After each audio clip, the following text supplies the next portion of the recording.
Bismillahirrahmanirrahim. Assalamualaikum warahmatullahi wabarakatuh.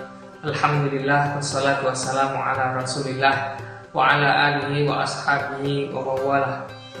Saudaraku seiman dan setanah air, dimanapun Anda berada, masalah merupakan bagian dari kehidupan kita. Kita tidak bisa meminta kepada Allah untuk tidak diturunkan masalah. Masalah yang akan kita hadapi pun beragam, seolah tak akan ada habisnya. Ia seperti memiliki sebuah hukum kekekalan, bahwa masalah tidak akan pernah hilang selama kita masih hidup. Masalah hanyalah berganti bentuknya.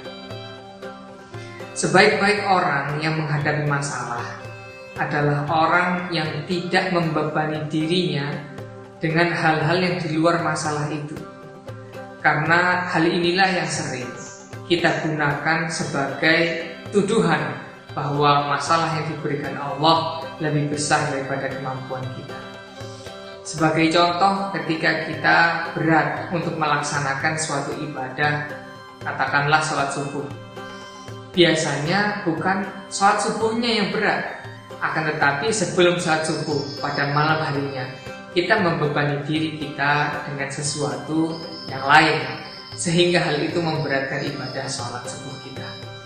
Oleh karena itu, dalam menjalani kehidupan ini kita harus sadar bahwa Allah berfirman, la yukallifullahu nafsan illa wus'aha.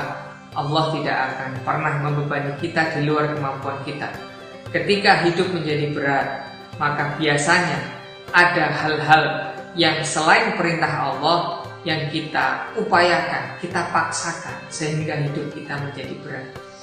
Maka sebaik-baik orang yang menghadapi kesulitan adalah yang mengerti mana domainnya dan mana domain Allah Subhanahu wa Ta'ala, sehingga tahu apa yang harus dia upayakan dan tahu mana yang harus dia pasrahkan. Ibnu Athaillah mengatakan, arih nafsaka minat tadbir, istirahatkan dirimu dari ikut mengatur-ngatur domain Allah. Fama qama bihi ghairuka anka la takum bihi nafsika. Sesuatu yang menjadi domain Allah tidak perlu kamu ikut atur, karena itu menjadi beban bagi dirimu sendiri. Ketika kita mengupayakan dengan sebaik-baiknya, dengan cara-cara yang syar'i, dengan cara-cara yang halal untuk mendapatkan sebuah rezeki, maka yang perlu Anda lakukan dan kita lakukan bersama adalah mengupayakan sebaik-baiknya. Sisanya pasrahkan kepada Allah Subhanahu wa Ta'ala. Kenapa Ibnu Athaillah menasihati kita dengan seperti ini? Karena kebanyakan kita merasa hidup ini berat, namun sesungguhnya yakinlah bahwa hidup ini tidak berat. Hidup ini mudah selama Anda tidak membebani diri dengan sesuatu yang bukan beban dari Allah Subhanahu wa Ta'ala. Hadirin para pemirsa dimanapun Anda berada, oleh karena itu ada sebuah ilustrasi seorang pemulung bertemu dengan seorang dermawan. Kemudian sang dermawan ini mengatakan, tunggulah saya di sini barang beberapa menit, saya akan datang membawa sembako. Sang pemulung pun akhirnya mengiyakan, padahal ia tidak mengenal siapa orang yang baru ditemuinya. Tak lama kemudian sang dermawan membawa sebuah sembako, bingkisan sembako. Kemudian ia berikan kepada pemulung. Para pemirsa, orang yang tak dikenalnya, kemudian sang pemulung mau rela untuk meluangkan waktu menunggunya.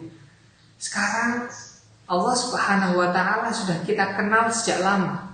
Allah membuktikan betapa sayangnya Dia dengan begitu banyak nikmat yang kita terima. Lantas kenapa kita masih sulit untuk bertawakal kepada Allah, padahal kita kondisinya lebih baik daripada sang pemulung.